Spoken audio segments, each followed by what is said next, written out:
Hey, Pauline, and welcome everybody, and thanks for joining us today. Today we are here for our Public Sector Forum 2021, What's Next for State and Local Agencies. My name is Brian Shaner, and I'm the VP of Public Sector Marketing here at DNB. Today we're joined by a distinguished panel of experts, each bringing a unique perspective on the challenges currently facing state and local agencies. And what I want to do is talk a little bit about the event and how we're going to run it. So this is meant to be very interactive. So we're going to talk to each of the experts, talk to them about their perspectives on a few topics that are challenges that are facing these state and local agencies today. But as Pauline said, there is a Q&A pod at the bottom. Please put your questions in there. Don't be afraid to ask, because we've got access to these experts, and they really do bring a wealth of information and perspective and background to this. So please go ahead and do that. So what I'm going to do now is I'm going to go ahead and introduce the panel. And first, we're starting off with Dr. Anthony Scriffenyano. He is Dun & Bradstreet's Senior Vice President and Chief Data Scientist. He is an internationally recognized data scientist with experience over 35 years across multiple industries and enterprise domains. And he has an extensive background in anomaly detection, computational linguistics, and advanced inferential algorithms. So really looking forward to what we're going to be hearing from him in a little bit. Joe Pascaretta, he is Dun & Bradstreet's General Manager for Global Small Business. Joe's background, he was a small business owner previously, so he's going to bring that view to the conversation today. So if you have questions about that, please throw those in the Q&A and we'll be happy to get those answered. But here in his role in Dun & Bradstreet, he's responsible for the strategy, product development, and sales effort for the firm's small to mid-sized business portfolio. Next, we've got Jamant Seti. He is Dun & Bradstreet's Global Vice President of Product. He leads the product strategy and development focused on supply chain, onboarding, risk management, compliance, and sustainability solutions. Jamant has over 20 years background in management consulting, startups, and fintech within the high-tech, financial, and healthcare industries. And lastly, we've got Rob Cenax. He is Dun & Bradstreet's Senior Director of Sales Engineering for the public sector. Rob is a certified fraud examiner, a member of ACFE, and he's a certified anti-money laundering specialist from ACAMS. And as a former operations specialist, investigator, research, and analyst, he's been helping public sector clients across North America in understanding how Dun & Bradstreet data and analytics solutions can help the agencies achieve their wide-ranging missions and program goals. Welcome, gentlemen. Thank you very much, Brian. Thank you, Brian. Thank you, Brian. Great. All right. Now, before we get started, one of the things that we would like to know is just a little bit about who our attendees are today. So I've got a quick poll. We'd like to go ahead and pop that up here real quick. And so if you guys can go ahead and give us some answers to these, that'll help us understand who our audience is and help us kind of tailor the conversation. And as I've said, we're going to go ahead and get started, and make sure you put those Q&A chats down there. So, Anthony, I want to start with you today. One of the things that we've been talking about, kind of as we've been going through the prep for this, is really looking at kind of all the different challenges. And I know one of the things that we talked about was, COVID hit last year, and all of a sudden it just kind of wrecked what had been going on, how people had been operating. And I know that I think the funny thing about our conversation was how I'd said, oh yeah, when are we going to go back to the new normal? And you're like, oh, no, that's not going to happen, right? So, let's talk about that. And I think the thing that really caught my attention when we were talking was you were talking about finding, in every disruption, there's an opportunity, but you've got to find that opportunity. So I'm going to turn it over to you and talk about that for a little bit. Yeah, for sure. Thanks very much, Brian. For those that might be Abbott and Costello fans, that was a Susquehanna Hat Company moment, when you say that things will get back to normal. No, there is an illusion of normal, and there is an illusion that things will get back to something we understand, because as human beings, that we're wired that way, right? We want to get to something safe. We want to get to something that we know how to deal with. The evidence suggests, however, if we think about what happened with COVID and we think about what was going on in the world right before that, if you can remember that long ago, we had all kinds of disruption. We had political unrest. We had an election cycle in the US that was about to happen. We had trade deals being renegotiated. We had all kinds of disruption. And then this massive disruption at a global scale happened.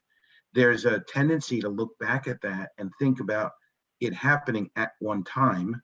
The reality is it didn't happen at one time. It was an asymmetric disruption. So it disrupted different parts of the world and it kind of moved around the world. And then the reactions to the disruption caused their own disruption. There's a concept in physics called hysteresis, where the action and the reaction interact with each other and they cause other perturbations. That's exactly what happened. So we had a massive amount of disruption. And then we had the disruption that comes from that. I call that hyper disruption, if you will. And businesses were trying to react to that. Their reactions were causing additional challenges. So you had companies that were making scuba gear that started trying to make respirators. You had companies that were making blankets, making face masks. You had businesses that were struggling to survive before all of this happened. Now all of a sudden being told they have to shut their doors. Shutting your door and shutting your business aren't necessarily the same thing. So the more resilient of those businesses were able to figure out, in some cases, ways to continue to operate, in some cases to operate actually in a different way that maybe was hidden from them before or became enabled by this. The crisis contained some opportunity. If you look at things that were quote unquote bad before, going bankrupt, filing for bankruptcy. Bankruptcy in some cases became a strategy, not necessarily a good thing, but it was a thing, right? Lots of funding started to become available from various places. And I'm not just talking about PPP. There was angel funding coming from people who could help. There was all kinds of ways that money was available. My good friend Rob Cenax will tell us, rule number one in fraud is where there's more money, there's more fraud, right? So big surprise, new types of malfeasance came about, new ways of pretending to be other people, of pretending to be harmed in ways that maybe didn't really happen, of making claims that weren't necessarily realistic, of making bets that you can't keep, sometimes knowing you couldn't keep them. Just look at the access to information that responds to that disruption. You get to another interesting fact, which is in data science, we talk about, I was kind of laughing when you were talking about advanced inferential algorithms, and I can imagine people, sticking pencils in their hands to stay conscious. What all that stuff means is new ways of predicting what might happen in the future or understanding what happened in the past. Well, the reality is that when the environment is changing faster than the data that describes that environment, no math in the world is going to deal with a problem like that. And yet we have this tendency as human beings to believe that our data and our AI and our algorithms will protect us and they will help us predict what to do. And I'm here to tell you, not so much. Yes, of course you need data. Of course you need access to information. Of course you need your best analytic approaches. You also need to make sure that you're challenging what you have to believe in order to use those approaches. You have to make sure that you understand how fast the environment is changing. Data you collected yesterday isn't one day old, right? It came from somewhere. It was born somewhere. It has some provenance. And you need to understand that in order to respond in an environment like this. And then the last frame that I'll give you, because you asked a short question, I'm giving you a long answer, but it's in my nature, is cyber. This thing we call cyber. You can't open a news app. I almost said newspaper and dated myself. You can't open a news app today and not see some ominous cyber threat looming somewhere. This pipeline was shut down. There was this cyber intrusion. There's this malware, this ransomware. There was been a data breach, right? The challenges in cyber are not just about cyber defense. They're about cyber resiliency. They're about understanding what your business can do in the face of the certainty that sooner or later, every business suffers some version of some of that. And we'd like to believe it won't happen, kind of like believing you're never going to get a cold. Sooner or later, you're going to get a cold. So you've got to be able to understand, especially if you're running a small business, not only do you have to respond to the challenges today, you have to respond to the disruption that comes from everyone else responding to the challenges of today. You have to be resilient enough to reinvent yourself faster than the environment is changing in order to survive, which is what we do every day as human beings. And then you have to understand how resilient you are to be able to respond to those uncertain things that might have in the future. The good news is it will never be easier than it is today. As complicated and overwhelming as this feels, this is the easiest day to act on this, because tomorrow it will be more complicated. So the burning platform, and part of what we're here to talk about today, is to not just wring our hands and say, oh my gosh, it's hard, it's disrupted, it's a horrible thing. Also lots of opportunity, also lots of ways to lean into this. And we believe very strongly that this can be leaned into, and that you can absolutely influence that disruptive future to get to a better place. That's great. And so, I one of the questions I have for you is, you were talking about addressing things, and automation is usually a key word. And I think one of the newer things that's coming up, and I mean, I say new, I mean, it's been around for a while, but really it's starting to hit, and we're really starting to see this AI be Yeah, addressed and thrown in. yeah. So, do you think that as we move down the road of this automation, are we going to be able to solve these problems with AI, and how much is AI really going to be able to kind of, take over, so to speak? And what's your opinion on Yeah. that? I joke all the time that, I'll never report to a robot, and then Outlook tells me to go to a meeting, the GPS tells me to turn right or left, and I do it, right? To some extent, we're already taking advice from recommendation engines. We're taking advice from, do you magically think that the news that comes up on your phone in the morning is the same news as everyone else is getting? Of course not. Everything is being customized for you. It's being organized by you. So you're already being served by digital agents every minute these days. The question is whether or not we are going to become sort of the unwitting victims of that. If you think about how much of your day you spend trying to reboot things and reconfigure things and get things to talk to each other, I don't know what your world is like, but my world is, all day long, here's a new conference app, the microphone isn't accessing right, the thing, it's our normal now, is trying to get well, what makes us think that things are going to be more seamlessly interoperable in the future? They'll have things that we talk about all the time, the IoT, right? In the past and up until recently, it's really been an Internet of Things connected to the internet, right? So there's an app in the middle controlling everything, and these things talk to it. Now with edge computing, with autonomous devices, things that operate at the edge, there's not so much of that interconnectedness. And these things will increasingly have to modify their goals in the face of a changing environment, make decisions about, you told me to do this, but now I've decided to do this other thing because the thing you told me to do was impossible. That's terrifying, right? We're going to allow digital agents to change their objectives. Well, if you're going to make them autonomous, then that's an Right. unfortunate reality of that. So part of our disrupted future doesn't look like Star Trek, where everything connects and seamlessly works. It looks like the Jetsons, where, every day you got to deal with the maid that talks back to you and the car that doesn't go where it's supposed to go.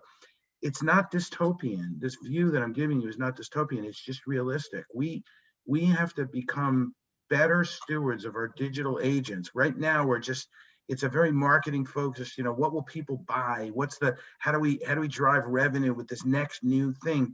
We have to start thinking about digital agency, about ethics, about the unintended consequences of technology, about the interoperability of technology without human involvement, about the future. Whether we like it or not, that's the reality of the future. That's really good, observation. So I'm going to open up to the other three of you. I mean, Anthony's talked about a lot of different things here. I'm kind of curious, as you hear. I mean, my experience as a marketer is new technologies always promise progress to me, but yet they introduce a big disruption. As you said, how do you integrate them in? There's always this big disruption. So, Joe, from your perspective as a small business owner, what did you see, or what have you seen? And as you're thinking through like COVID, if you were still in that as that small business owner, what's kind of the things you're really wanting to address and see how we can improve upon? Yeah, Brian, I think that's a great question. When you think about small business owners and you think about even just digital transformation, Anthony brought up some very important points. Even, cyber risk and innovation and machine learning and AI, kind of fundamental security to innovation, and how you go to market, as you just mentioned. How do you leverage digital means to generate new leads and new demand to your business? The number one thing we're seeing is this last year has accelerated that investment. Small business owners that said, I don't need digital, I don't need social, I don't need to get involved in this, have now said, I've had conversations every week, small business owners, restaurants, you name it, with these owners that say, I didn't even know what Facebook was, I didn't care about it, that they now say, we post our menu every week on Facebook. So we've seen fundamental shift of the norm. The norm was, I'm a restaurant, I'm a traditional small business owner. I don't need to get engaged with the digital movement. I don't need to get engaged with these new gig economy platforms, like Uber and like DoorDash. I don't have to, they're too much money. I'm going to stay in my business. That has all gone away. You've seen traditional small business owners that have historically steered away from digital means of acquiring and gaining new customers, go towards it and embrace it and actually expand their business in the process. So we've seen some great stories, great successes in taking advantage of the last year. Great. Jamant, how about you? Yeah, so it's kind of touch upon the same concept on transformation, right? And what Joe said and Anthony said about, the businesses are moving towards this place of digital transformation that has accelerated that. Previously we were thinking every year you'll have 5% change of digital transformation of companies. Now we are coming to 30, 40, 50% of change that's happening in an accelerated time frame.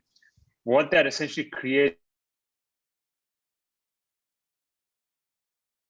to solve for this essentially a new demand that we didn't see, or an accelerated demand that we were not planning for, right? So and with that complexity of I have all these types of data that I don't know what to do with, all this type of demand that I don't know how to solve for, and solutions that are not catered to the current need in the current marketplace, both in the small business or the enterprise space, there is a significant amount of opportunity with this disruption. And it's a matter of trying to put it all together in a meaningful way to solve the problem for, let's say, supply chain disruption, or diversity, or risk management. There's a number of different areas where you can start to focus in or lean in and solve the problems for these businesses that historically we were waiting 5-10 years before we could actually get conversations going with these companies. Yeah, that's really interesting. So Anthony, I heard what Jamant said, and he talked about the disruption created that need kind of real time, and we weren't really expecting to see that. What have you seen? What's the experience in your conversations with the agencies about what they're experiencing and how they're meeting this need, and how they're starting to change? Have their priorities changed? Have maybe the way they make decisions changed because of this? And what lessons have they learned? I mean, for sure, the way they make decisions has to have changed.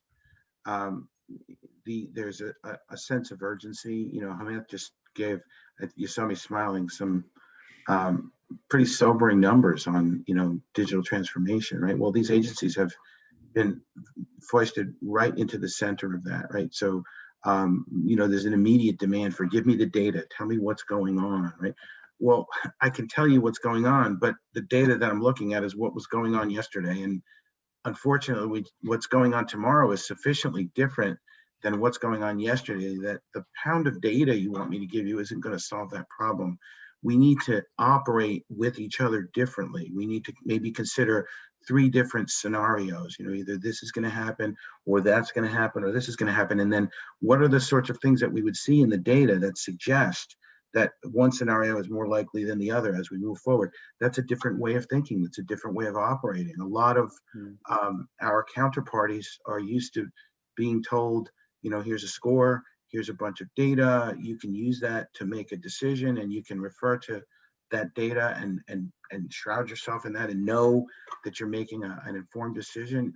Now there's more uncertainty in decision making, and there's also more of a recursive nature where you have to go back and constantly reassess the environment and make sure that those things you assume to be true are still true as you move forward. If you just look at funding and making funding available, the normal model is something like recognition, response, recovery, right? It's kind of now recognition, response, recovery, rinse, repeat, right? Because there's new things happening, and you're not done. You don't just recover and move on and declare recovery. You've moved to some new state of disruption. The money that was made available initially, get it out on the street. Help the businesses not die. Don't worry so much about fraud. I mean, don't do anything negligent, but don't get overly focused on that. Well, now we're paying attention to fraud. Different kind of decision, right? How do you find bad guys when the best bad guys change their behavior when they're being watched? Well, they're being watched, right? So, these are not simple problems. The people that we're working with are not simple people. They're noble people doing very difficult jobs against almost impossible odds. I love what Jamant just said about, I'm going to oversimplify your simplification of my original statement, Jamant. Like Sheldon Cooper kind of thing to say. Pick a horse, right? Pick one part of the problem and start to focus on that, and you'll make more impact than just sitting there and getting overwhelmed by all of this change. You got to do something. That I have a lot of many years, decades in emergency response as a first responder, EMT. And one of the things I always teach my crew is you have to bring calm with you, because you're not going to find it when you get there, right? There's chaos. You've got to bring calm with you. You've got to say, all right, there's a fire and there's people on the ground and there's people that might jump from the buildings. Maybe those people on the ground jumped from the building. All right, let's figure this out, right? Not fair. Nobody ever promised you fair, right? This situation is not fair. Get over it.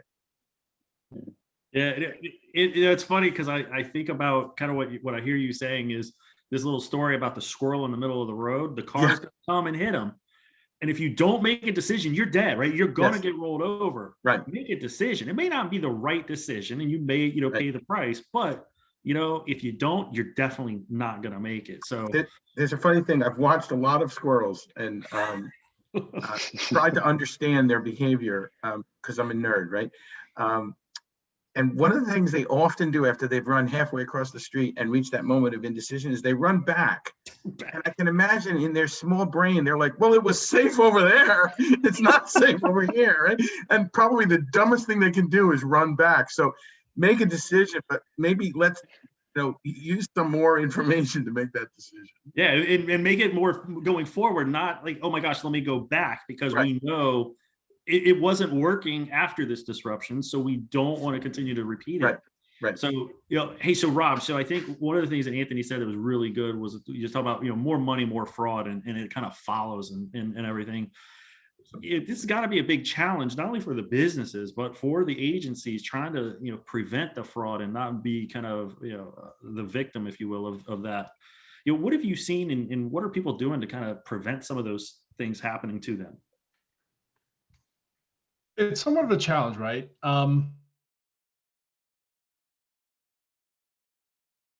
Whenever there's a new technology or there's anything new coming out, they're going to be the first ones through the door because it's much harder to detect.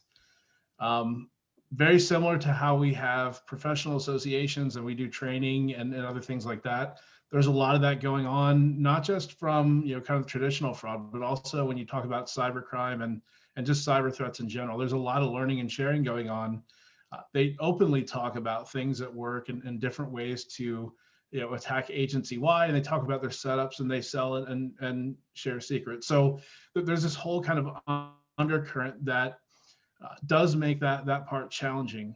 The other thing I would say is that what you're starting to see more of, not just in the fraud space, but also in the cyber space, is less sophisticated actors. So nation states and kind of APTs and groups like that get a lot of press because it's interesting and sexy and all those things. But a long time ago, a lot of these fraudsters and cyber criminals started to realize that it's much easier to make money by selling.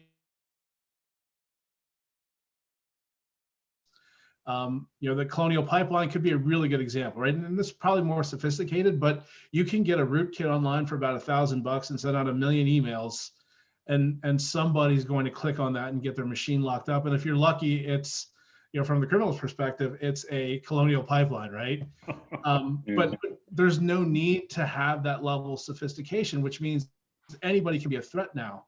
And we put a lot of time and energy into really trying to identify these threats ahead of time, and that's hard. So the one thing I will say that I think we've, with a lot of the customers that we've worked in, and to me, this is actually inspiring a great deal of confidence, is that we're starting to understand that the way to identify these things is by using kind of the behaviors and the things that precipitate the activity, right? So fraud is not something, these scams kind of come and go along the lines of really the technologies and the other things, the conditions that make them more successful.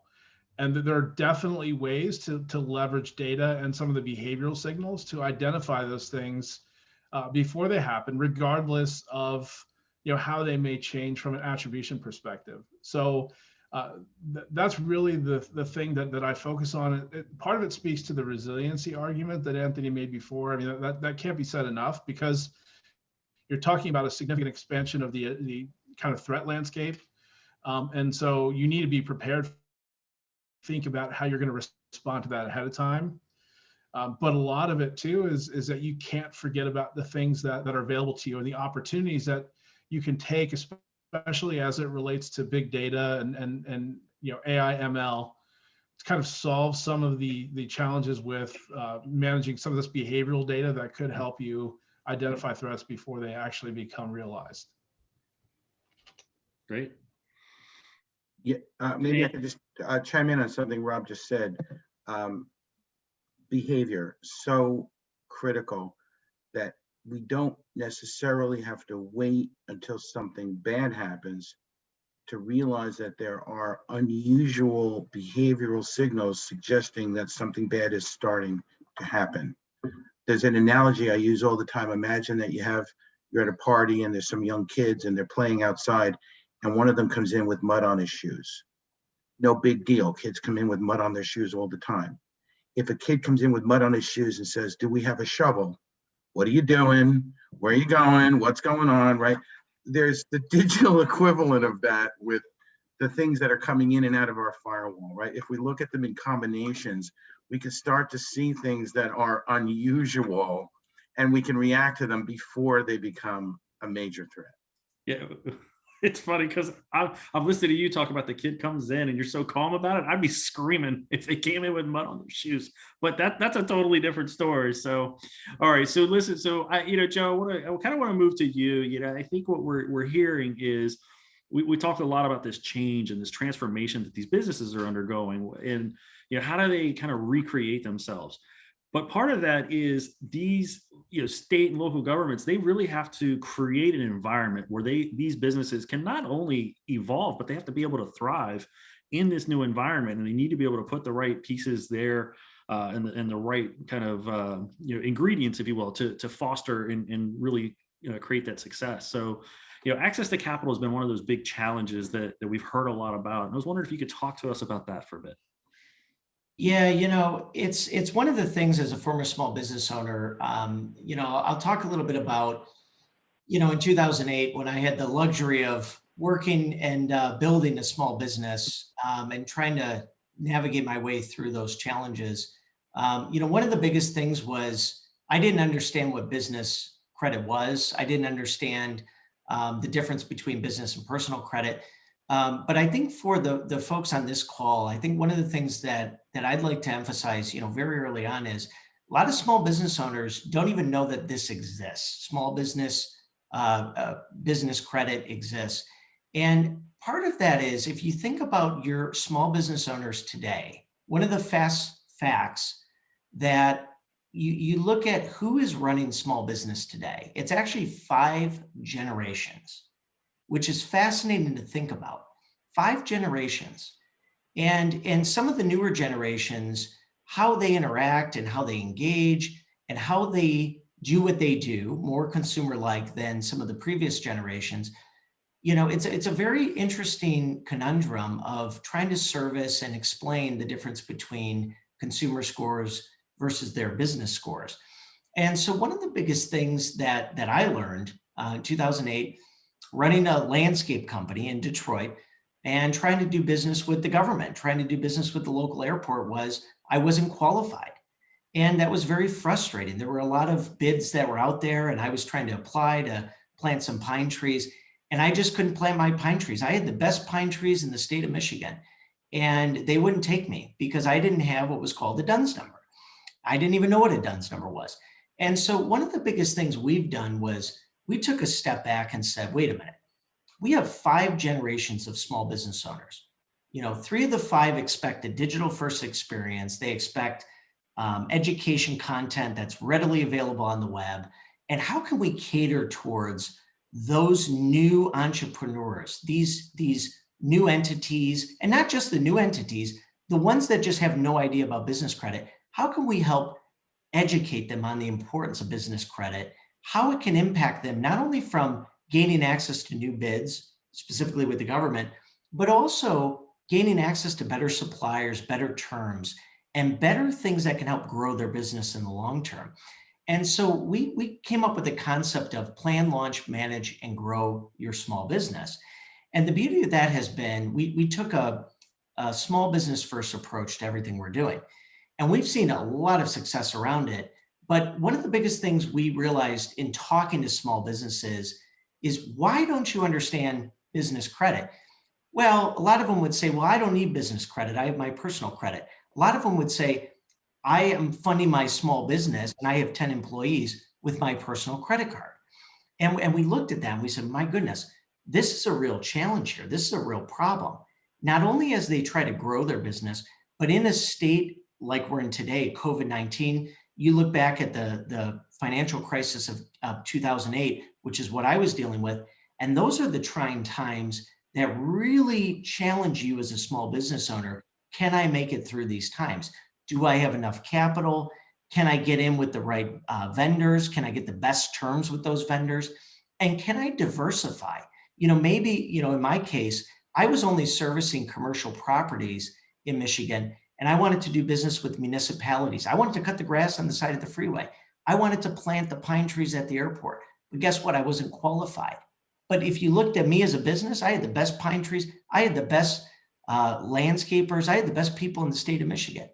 And once I established my business credit profile, once I registered for a DUNS, next thing you know, I was winning contracts. And these were big contracts. These were, allowed me to hire folks, to expand, to buy new mowers, to finance new equipment. It was unbelievable. And it was one of those lessons that I said, looking back, I wished more small businesses would realize that they have access to these capabilities.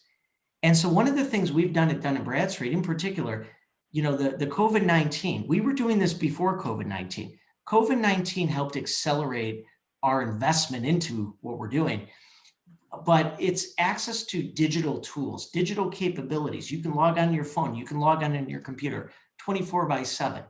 And we made the DUNS number available to small businesses. You can register for a DUNS, you can register for your business credit profile. You can manage and maintain that profile all on your computer.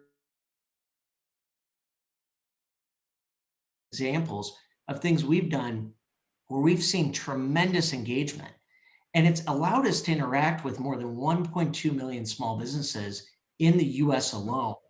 And we've listened to them, we've heard, Anthony and Rob have brought up about cyber risk, and small businesses are concerned with cyber risk. Small businesses are concerned also with ESG. And, the other thing we've done, the other thing we've heard is small businesses, struggle with access to capital and access to building a credit profile. But the other big thing we've done is we've also provided tools and capabilities for the minority-owned businesses, women-owned, and diverse businesses, in knowing that we want to make sure they get access to the opportunities that are available as well. And of course, in our partnership with the government and with the government entities, in being helpful in saying these are legitimate businesses, helping to qualify those small businesses that are out there. We believe the partnership is going to the next level in with what we're doing with the small business owners themselves. Joe, I have a quick question for you. As you went through that transformation from trying to push your business out to getting pulled out as you became discovered, right? You need a whole new set of skills, right? So it's not like, oh, good, got the DUNS number, good to go, see it. No, and now you need to understand how to grow your business. You need to understand how to find different suppliers. You need to understand how to vet those suppliers. So, you trade up to a new set of more difficult challenges as you grow in a small business like that. And I think you undersold your ability to quickly shift into that. But that's what kills a lot of small businesses is they're not ready for when they get what they hope for, right?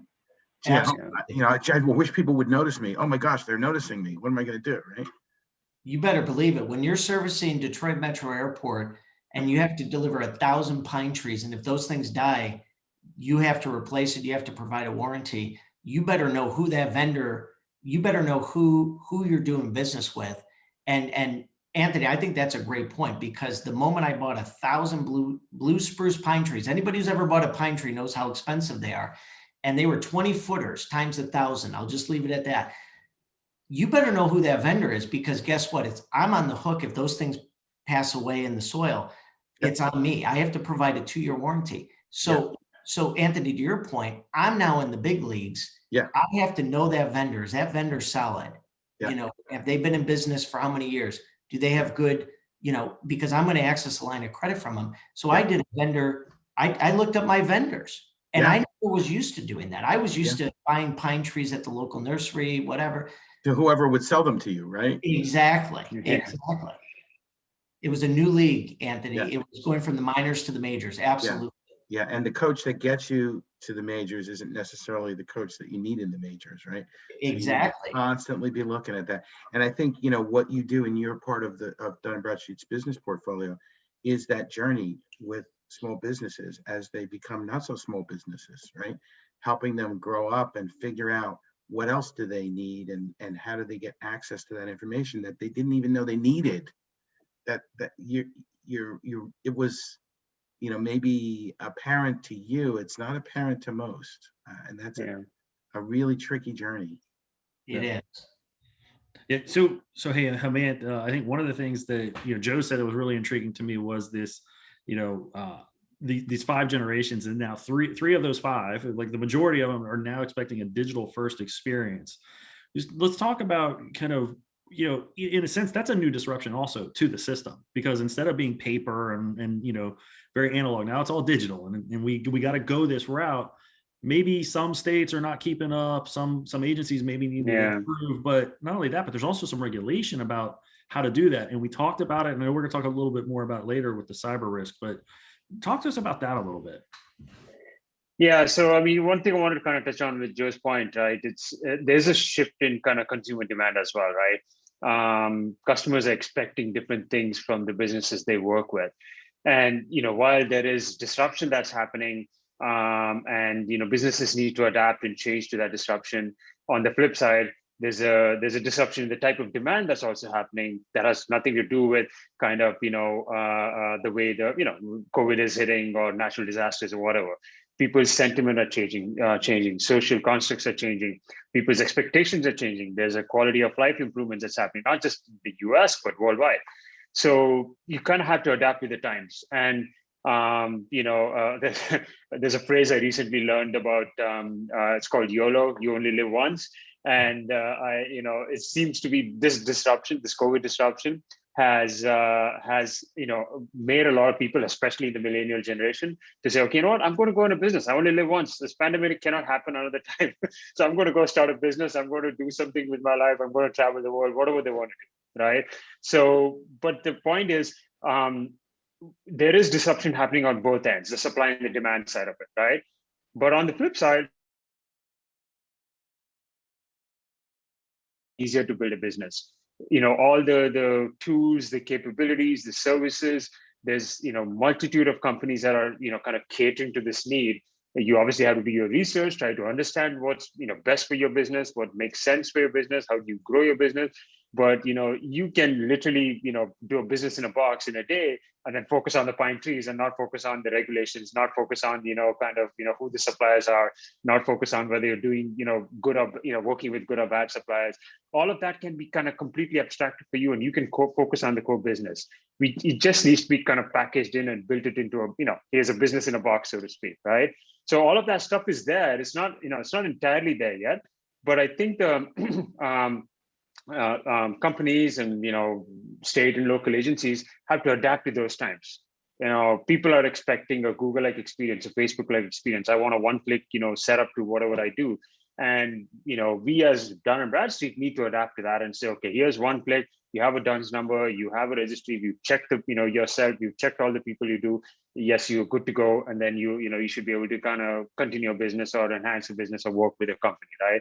All of those kinds of things are things we've been thinking about as a company, but more importantly is where we need to adapt with the times. And kind of going on the regulation topic, it's going to be changing. It's just going to get worse. It's not going to get simpler. With new administrations coming in, with new complexities of cyber risk, sustainability factors, diversity, there's more and more and more and more requirements that our companies are supposed to be involved in, or at least cognizant of. But then how do you solve it? I mean, I want to go sell the pine trees. I don't want to really focus on, whether I'm meeting California law XYZ or, New Jersey state law XYZ. So you need to be able to kind of drive some of those regulations in an abstract manner. And this is where, companies like Dun & Bradstreet and others can try to help abstract that out and make it, simplify that. We can drive the change. We can drive, what we need to solve or what we need to check, while the businesses can focus on what they are actually good at. That's really good. I when you said the YOLO, I kind of chuckled because having kids, I hear that frequently. And then as I started to think about it, I kind of had this, look at where we are today. And I think, 100 years ago, YOLO literally was you do only live once. But here's a question for anybody on the group.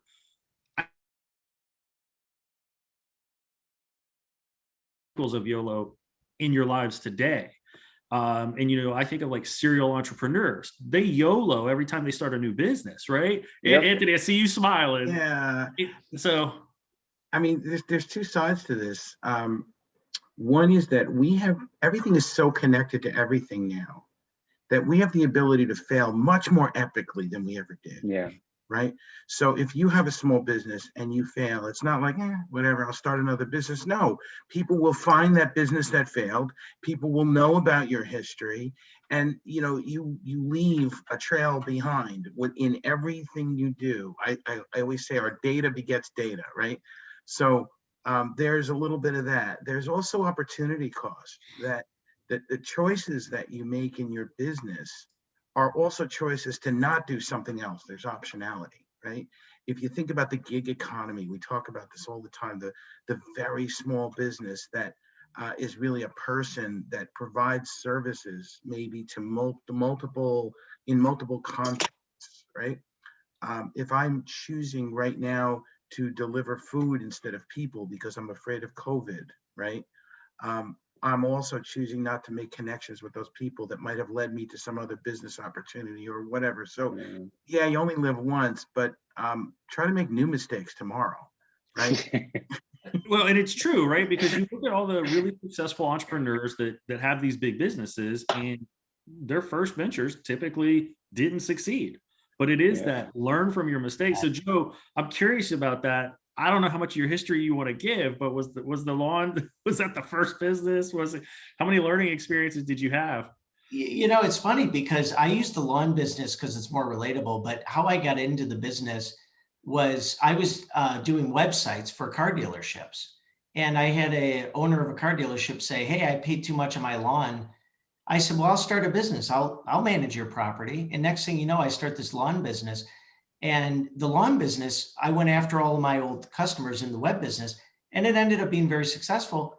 But we got we did a YOLO, as you guys were saying.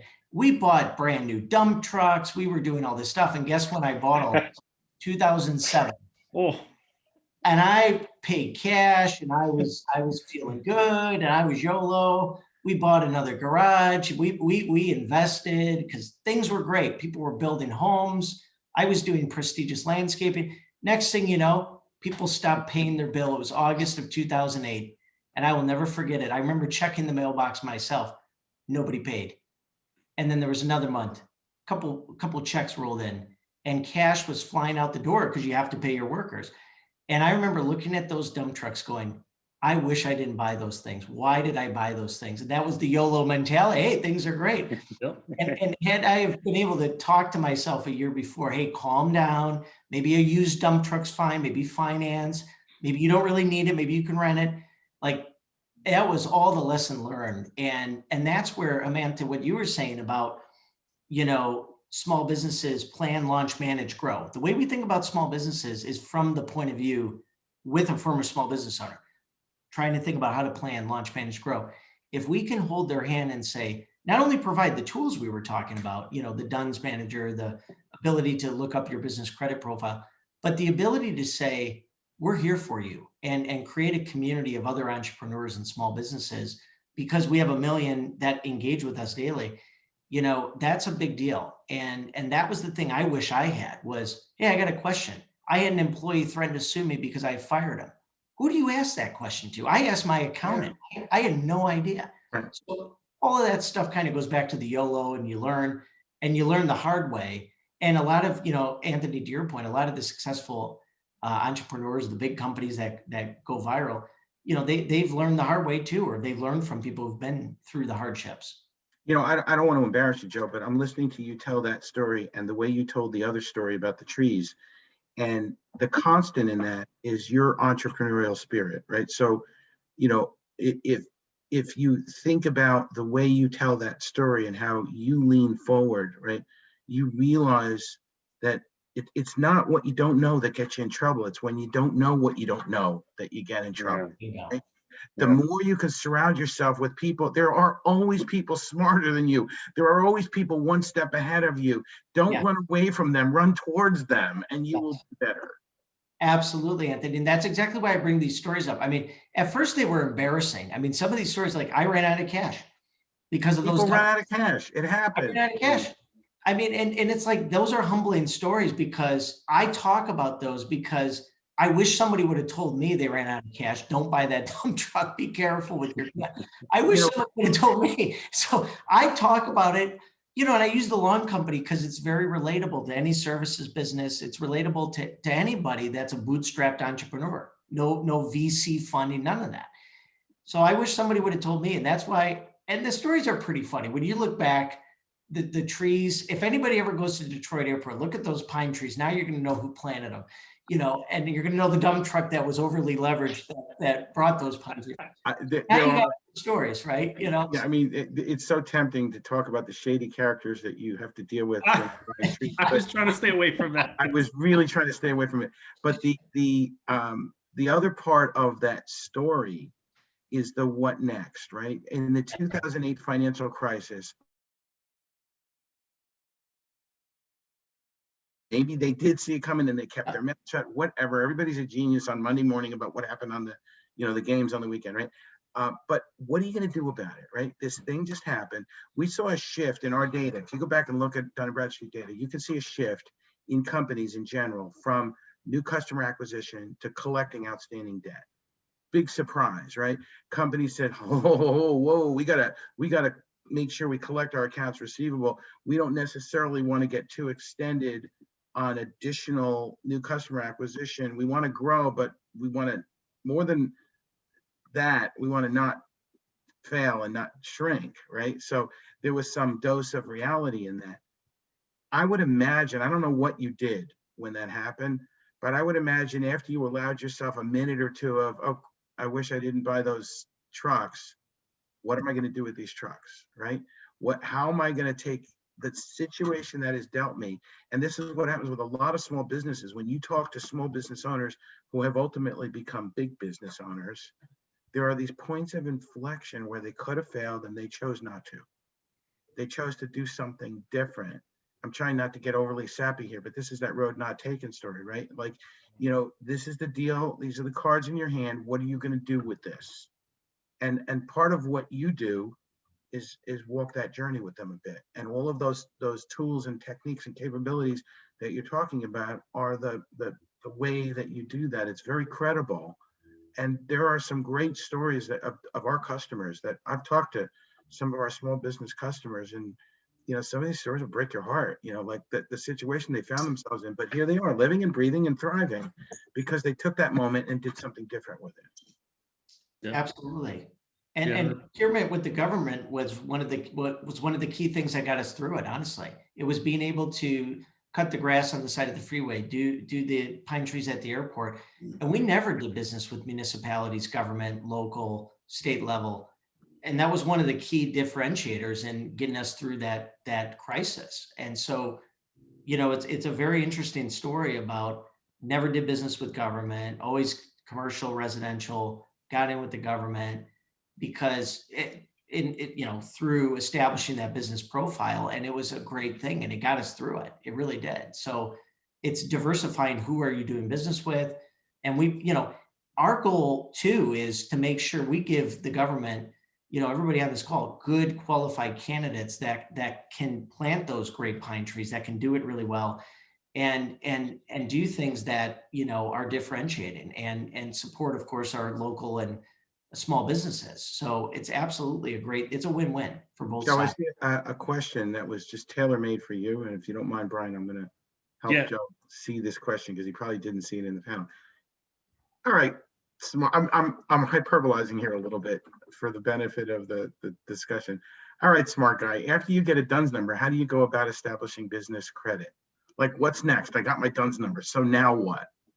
Yeah. So I think one of the biggest things, you have to do is it's not just a one and done. You establish your DUNS number. It's magically over. You have to actually maintain your business credit profile. You have to, make sure all of that information in that business credit profile is up to date. You have to not only, make sure all the data in there is up to date, your address, your contact information, but you have to make sure that you're updating your payment history. The things that factor into that business credit score are absolutely critical. And making I would sure probably you're add paying to your that. bills. And you have to actually engage in commercial activity and pay your bills and there's no free ride here. You don't just wake up and have a good credit score. You've got to have good credit, right? That's right. So there's a little bit of a chicken and an egg there, yeah? Exactly. Think of it like your personal credit. If you miss a payment, you're going to get dinged. If in the business credit world, you have to make sure, your trade, as we call it, your trade is being, up to date. You're making your payments on time. You're paying your vendors on time. That all factors into those scores, and it's critical. And you have to watch those scores. You have to monitor it just like it's your personal credit score. And that's what we've made easy to do with the DUNS Manager Credit Signal. We made those 100% free. They're online. You can sign up. Small businesses can look. They can get a snapshot. And of course, Dun & Bradstreet's here to help in anything outside of that. But those tools are available 24/7 on the web. And those were launched about a year ago. Right before the pandemic began, we launched those tools. And we're seeing thousands of signups every single day, every single business day of the week. And so we're seeing the great benefit of business credit. They don't understand there's these tools available. And we're trying to get the word out there, not only to help the small business owner, but the procurement, the folks that have to do business with these folks. We're trying to help them understand that, hey, push these tools. These tools are there. They're free. They're out there 24/7 on the web. Yeah. And you can also check your potential customers too, not just your vendors, right? Absolutely. Absolutely. Just like I said about the pine trees. Was that a legit pine tree, right? I checked that. Great established business, been in business 36 years, pay their bill on time. They're good people. Absolutely, Anthony. Yeah, and that's good. And so, what I want to start doing, Jamant, is let's shift over. We talk about this. We're talking about having a lot of small businesses and making a really healthy environment for them to grow and to thrive. And really what we're starting to see now through some of these kind of recent disruptions that we've had is supply chain resiliency is becoming more and more important to kind of continuous operations. You look at the pipeline, like how all of a sudden it's so hard to get gas. I mean, I think I saw a statistic, 28% of the gas stations in North Carolina now have no gas. And I mean, it's a little maybe unfair, but not having a diverse way to really distribute that maybe potentially causes some of those issues. And so what we want to talk to you about is the diversity in women-owned businesses and how do we help them continue to grow, to thrive. A lot of what Joe was talking about making them successful so that as we're going out to make those procurement decisions and we're looking at our supply chain holistically, that we have a resilient supply chain that has multiple suppliers. We minimized our single points of failure. So I want to turn it over to you and talk about that. Yeah, and that's very important nowadays, especially, once in a generation, disaster is happening every year nowadays. It just feels like that. And so with that kind of, track record, you kind of have to think resiliency first in terms of a supply chain. And what that means is, there's a number of ways to do it. There's no one silver bullet here, right? How you achieve it, some of it could be identifying suppliers in different parts of the world. Like you might have a supplier in Thailand, another one in Africa. And so you can, if disruption happens in any particular region or area, your business is not completely disrupted because you could source from a different supplier. That's a pretty typical way of doing it. In addition to that, looking at suppliers from a local context, not just the vendor that you've been dealing with for the past 25 years, but also diversifying within your existing region. A bakery kind of company for the better part of 20 years. Now let me look at other types of bakery and try to see where I can source different kind of goods from different vendors within my local region. So you can diversify in a much more regional context as well. But one additional thing to note on that is diversification is, it doesn't need to be a risk mitigation strategy. It could be opportunistic. It could be the reason why, you're meeting to a new type of demand. With like women-owned businesses, minority-owned businesses, they are starting to become a bigger and bigger factor of economic growth. They're starting to drive a lot more consumer spend, consumer demand. We need to cater to those audiences. Some of the products may not necessarily be meeting those demands or meeting those needs of those kinds of customers. So you could look at these diverse, consumer segments, diverse consumer needs, and figure out what kind of suppliers could actually satisfy that kind of need as well. So it doesn't need to be a risk mitigation. It could be opportunistic, but I think taking a more holistic approach about disruption, mitigation, and also opportunity, and thinking about it more holistically, whether it's supply diversity or economic diversification or consumer diversification, building it together, has some customers have to start thinking about it in a different way now. Great. So hey Rob, so when we hear Jamant talk about not only the kind of risk mitigation but the opportunistic, and I think about cyber risk a little bit here. We're seeing resiliency and having single points of failure really cause issues in the supply chain. What are people able to do to evaluate their supply chain and identify those gaps more preemptive, or Samantha was saying from an opportunistic perspective? So there's a few different things that you can do, but I think it helps to understand that this is what many people are calling like a fourth industrial revolution. New technologies like additive manufacturing, IoT, and things like that to manage and kind of facilitate the flow of goods and even information, between the supply chains. And we talk about these devices. They don't just make it easier to kind of manage production processes. They make it easier to connect global suppliers around the world very quickly to integrate them as part of a supply chain. And then again, it really facilitates that flow of information. And what you're seeing as a result of this, though, is something that's called the cyber physical system emerge. So, we talk about supply chain risk. Traditionally, we look at risks from an inbound perspective. So those are things that, we would normally equate with kind of suppliers and things like that. Also critical infrastructure, colonial pipeline, et cetera. Then you have external risks, and those are things that happen to our products after we leave. So people stealing intellectual property and things like that. And now what's happened is you have this middle segment that really consists of operational concerns. And there's so much kind of digitization of the manufacturing processes, the ability to deploy sensors and machines that are connected through networks. Obviously, substantially, it's opportunistic in the fact that it really improves your ability to drive efficiencies in the supply chain, which at this point, it's not even something that you just want to do. It's you have to do it because that's the only way you're going to be able to compete. But it creates this whole new kind of risk too, where you have to understand not just the fact that you have now all these devices, each one of those being an endpoint that could serve as an attack vector for, some kind of piece of malware or, kind of either any other kind of attack. But you also have to worry about who manufactured those devices. What are their intentions? What did they put inside of them, right? So it's expanding it that way. The other thing that it's really done is it's substantially increased the threat from tertiary supply chain risk. So we've traditionally looked again at supply chain as more of a dyadic relationship between a supplier and a vendor, and then you have multiple layers of that, right? But now it's not just the supplier and the vendor anymore. Now you got to worry about who's servicing their air conditioning and how they're integrated with them, what kind of accounting software they're using. It's all these other things that we just didn't have to consider that have significantly expanded the scope of what consists of a supply chain.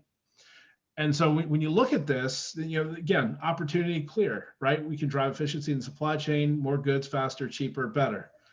That's all good stuff. But we also have to think through how we manage the scope of the risks. And a few things that we really need to start thinking about is, one, making sure that we have an adaptable framework that can accommodate these new this new environment, this new normal, if you want to call it that, right?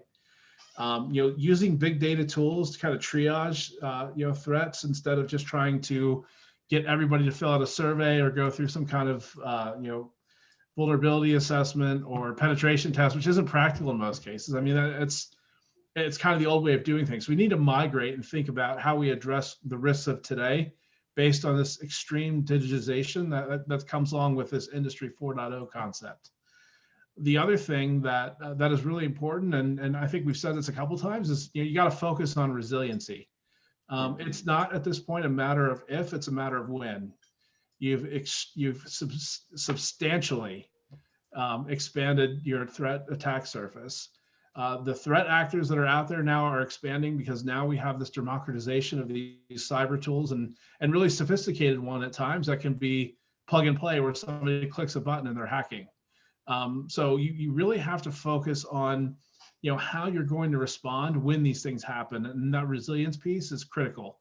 And as you're looking at suppliers, you need to understand whether or not they can respond. I mean, I don't remember what the most recent statistic is, but it's something like 80% of small and medium businesses that experience a cyber attack don't survive because there's requirements and again, just the compliance piece of that, given the kind of the fractured nature of our privacy laws and our PII and all those other things. I mean, there's all kinds of the financial implications to that, credit monitoring, notification requirements, forensic investigations, which are not cheap. So it's a really high number of especially the small and medium-sized businesses that are really driving the engine of our new economy that are being impacted by this. So we need to understand, how that's going to impact our supply chain, whether it's a single point of failure, when we talk about redundancy and all those other aspects of it. But that resilience piece is just so important.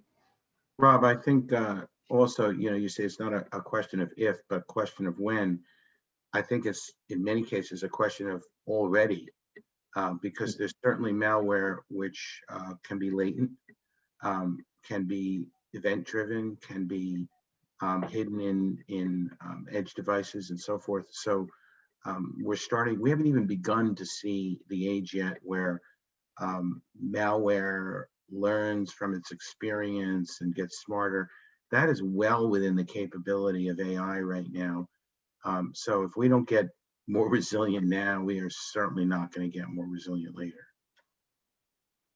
Yeah, I mean, there's temporal effects. There's also malware now that as you said, is really active adaptation. So a piece of malware that can go in and I don't know that it's been found kind of holistically, but in labs they've created malware that could go in, see if you have a vulnerability, and if you don't, they can adapt on the fly to figure out which one you have and attack it. Very targeted stuff. Yeah, and things like Stuxnet are just the beginning, right? I mean, it's well, and the worst part about those, you can't control them. So once they're out there, so Stuxnet, obviously there's implications that the U.S. and Israel were involved in creating it, but it did not just attack SCADA systems in Iranian centrifuges. It actually found its way in SCADA systems across the world because it's targeted towards a specific piece of equipment and not a specific target. So, I mean, there's a lot of other things that go along with that. Those are those I just didn't want to be a wet unintended. blanket, that's all. Hey, so Joe, I want to kind of go back to the topic that we were talking about from diversity and the women-owned business and all. We were talking before about for this audience and for that group of business owners as they've come up. Yeah, so I think for minority, women-owned, and diverse businesses, I think the biggest thing, again, going back to understanding the importance of business credit, I think it's access to the resources that are available to them. I think a lot of them struggle with, where do I find the resources? Yeah. How do I apply, not only for federal or governmental level, loans, grants, things of that nature, but also opportunities. Where do I get access to the opportunities at the state level, at the municipality level, at the private sector level that would give them an opportunity to bid on a contract or an opportunity? I think that's one of the biggest things that we keep hearing. And it's one of the ways that we're trying to cultivate that community through, we have obviously access to the data. We obviously know if a small business is women-owned, minority-owned. So what we're trying to do is provide that connection point to those opportunities. And we're seeing a lot of success. We're seeing a lot of excitement around that. So we're actually investing heavily in that area around education of where can they seek these opportunities, not just access to capital, but access to the opportunities, access to enterprise suppliers. We see a lot of enterprise suppliers that want to do business with these businesses, and we're excited about that. And we're very excited to help broker that connectivity and saying, this is a legitimate minority owned business, and we want to connect the two. We think it's a great way to help diversify major enterprise suppliers with great small businesses that have really, really fascinating and terrific stories. Yeah, it's interesting because I think about the kind of new things that come from these small businesses. And we've been talking about the impact of COVID and how people have kind of gone to this new digital first. The first sit down at a table, what's the first thing that you're used to having is a menu handed to you while you sit down. No, anymore, it's whip your phone out, take a picture of this little code and this little QR code, and boom, your menu's right there. And I mean, it's a small example, but these businesses are really creating innovative solutions to these problems that we face, and we're not getting this kind of monolithic thing that might come from some of these big organizations. Curious about any other commentary from the panelists on what else have you seen from a resiliency kind of this diversity and minority-owned businesses. What successes, what advantages are they having in the marketplace? Well, yeah, I can jump in on that real quick. I would say, from again, the opportunity perspective, I think more enterprises are embracing providing tools for these type of businesses. But I think, again, it's the lack of awareness, and that's what we're trying to really plug the two together. I think an angle that we haven't talked about yet is a sort of social responsibility that a lot of these businesses that you're talking about right now, Brian, were marginalized before this disruption occurred. And their marginalization got amplified initially by what was happening. They became even more pushed away because maybe of access to digital technology or access to the right community of opportunity to do something different and to reinvent. Imagine a small restaurant in a inner city where now nobody's walking on the street. They can't just go to the web. It's not that simple. There's a lot more to it. So I think that the focus that government has placed on these marginalized others is totally appropriate. And I think that anything that we can do as a community, and when I say we, I mean the community of business that's still in business, right? To right some of that wrong is a good day. And because at the end of the day, diversity helps in diversity of thought. It helps in diversity of innovation. The smart ideas don't necessarily come from the wealthy people or the people that were already successful. They come from anywhere. And a lot of the digital enablement, once you get over the initial barriers, the joke that, nobody knows you're a dog on the internet, right? Like anybody can be successful if they get the right building blocks in place. So this can be an accelerator of demarginalization if it's done right. Yeah, and kind of to add to that, I've just been kind of fascinated by how the small businesses and companies have adapted to this pandemic. With videos for gym classes or yoga classes, putting these what do you call barricades outside so you can have restaurants outside, right? There's just been very, very creative in terms of how they've been able to adapt. Now, it's is it a net positive, net sum benefit, or is it a net negative with all the disruption that has happened? But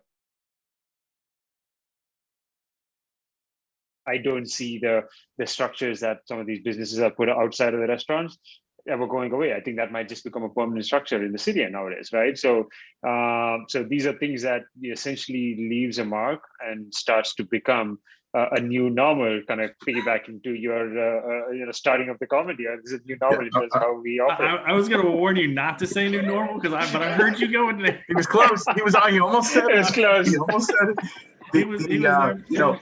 The other reason I was laughing was that some of these restaurants have taken it to a new level that they're really rebuilding the inside outside, right? Yeah, exactly. It's like the Taj Mahal in the parking lot.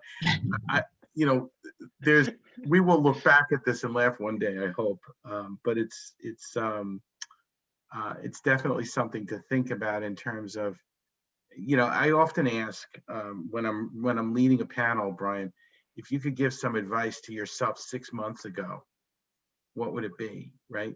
And part of the advice I would give to myself 6 months ago is pay attention faster, right? And if we learned nothing from this disruption, I hope we learned to pay attention faster. That's good. That's good. Hey, so you said a couple things that were interesting to me about the dog and the internet. I worked at a big telecom, and we actually talked about how like some large percentage of internet traffic is all about cats. So proving you're a dog on the internet is probably kind of a hard thing to do when all the cat traffic out there. Rob, so I want to come back to you. Kind of the last topic we're going to kind of go through today. We started to dive into the cyber risk and everything in the supply chain. We talked about a few things, but I want to come back to that. It is a big topic. We've seen it, especially this weekend and SolarWinds previous, et cetera. What's going on, and what do we need to pay attention to, and what are some of the things that could improve to help us reduce these disruptions from that? So that's a really hard question. I mean, so we talked about what the landscape is, right? Quite honestly, I think the biggest piece that's missing in a lot of areas is collaboration.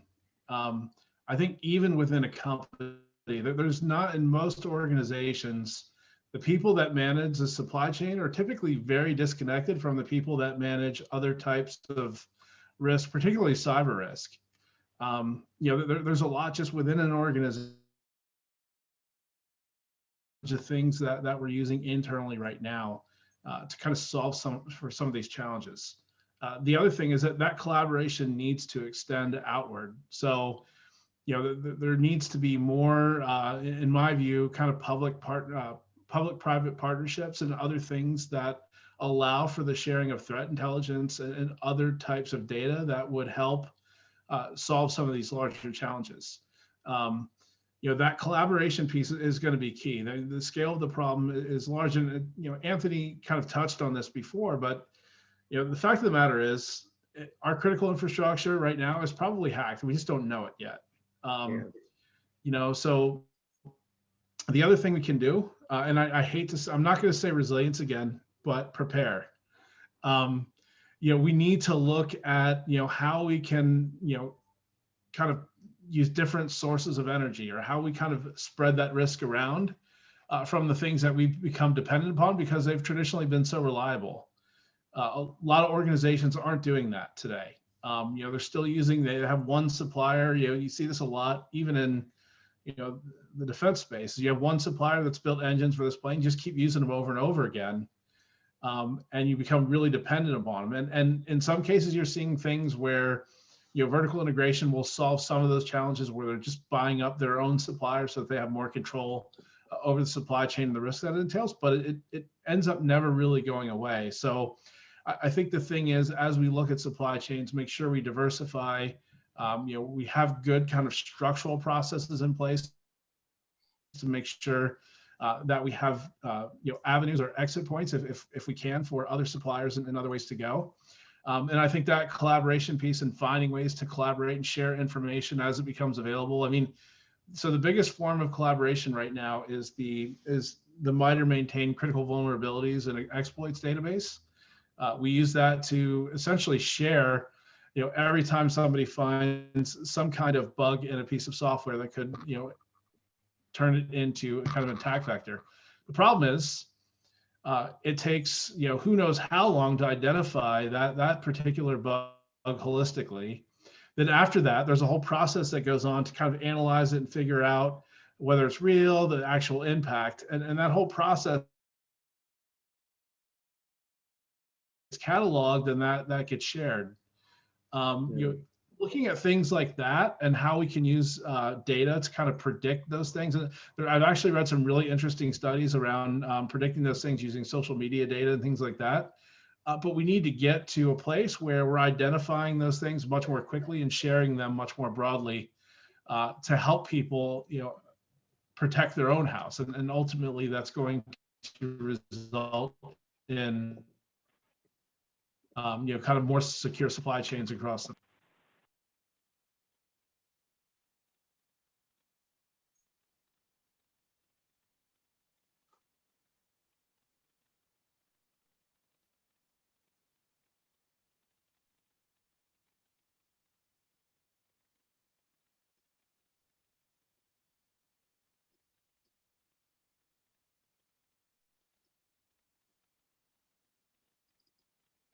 Oh, sorry. I was on. Yeah. Airball is our kind of new phrase here. I was blaming my infrastructure. There you go. Yeah, no, it's great. I had a great closing. I already delivered it. So you ready? Let's go. So no, I think quoting Marcel was brilliant. I aim to please, sir. So basically we got about 10 minutes left. So I'd like to go around the horn and kind of get some closing thoughts just about what we talked about. So Joe, I'm going to start with you. Excellent. Yeah, just, I would say, look, I think it goes back to the awareness, the tools we talked about, and the goal is to help small businesses become successful. So I would encourage, anybody involved with educating small businesses that there are tools available to help them build their business credit. And the goal is ultimately that, they're able to be successful, whether procuring with you all on the phone or procuring with other suppliers and vendors. But ultimately, we're here to help small business owners be successful. So we appreciate everybody joining us today. Great, thank you. Jamant. Yeah, and I was kind of piggybacking off of what Rob said, right? I think the two things I would think about is, simplicity and visibility, right? In terms of simplifying the processes, simplifying, approaches to doing things, whether it's businesses or companies providing tools and capabilities for small businesses or other businesses to simplify their processes, or the companies themselves trying to simplify what they can do, because with the complexity that's out there, it makes sense to start thinking about that. And additionally, it's getting visibility. You need that 360-degree view, right? You don't know what you don't know, and if you have to start looking at 3 layers down your supply chain, and that could be what impacts your business. You need to be able to get that holistic view and manage a visibility of how we are going to manage your risk program or resiliency program, and trying to make sure you're thinking about these two things holistically. It starts to become very, very important. Great, thank you, Rob. So I would say a couple things. So first, obviously the opportunity is there. Digital transformation is real. There's a lot of benefits to it. There's a lot of ways to handle it. At the same time, the risks are great, but it's not an unsolvable problem. When I say it's solvable, it doesn't mean 100%. We're never going to get there. There's always going to be an element of they're going to be ahead of us a bit. But there are certainly things that we can do to address the risk and still take advantage of kind of the advances that these technologies bring. It's just a matter of focusing on the right things and thinking through how we kind of minimize our risk, by collaboration and making sure that we're working in resilient environments. Great. Anthony, yourself? So I would say three things. The first thing is to be humble. There is no solving this yourself, right? You've got to expand the circle. You've got to get others involved in your success, in your response. I don't care if you're a small business or a big business, this advice still works. Albert Einstein once said that problems should be made as simple as possible, but no simpler, right? There's no easy button here. So you've got to expand that circle, be humble about how much of it you can solve yourself, or realistically, how much of it you should be solving yourself instead of planting trees or whatever it is that you're trying to do in your business. The second piece of advice I would say is learn faster. Everything we've been talking about here is how the environment is picking up its pace in terms of digitization, in terms of cyber threats, in terms of opportunity space for small business.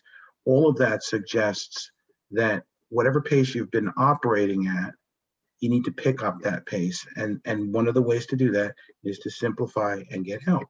And then the third thing I would say is it's back to the running theme that we've been talking about, Brian, that there is no normal that we're going to get back to. The only constant here is change. And so the best advice is to become comfortable with the fact that change is part of your strategy. It's not something you have to react to or respond to or deal with. It's part of something you have to leverage in order to be successful in this environment that will be continually changing. It's wonderful. That's great thoughts. Rob, Joe, Jamant, Anthony, thank you so much for the time today. Very insightful, lively conversation. Enjoyed it. Audience, thank you for spending the time with us today. We really appreciate it. Enjoy the rest of your day, everybody. Goodbye. Thank you, everyone. Bye.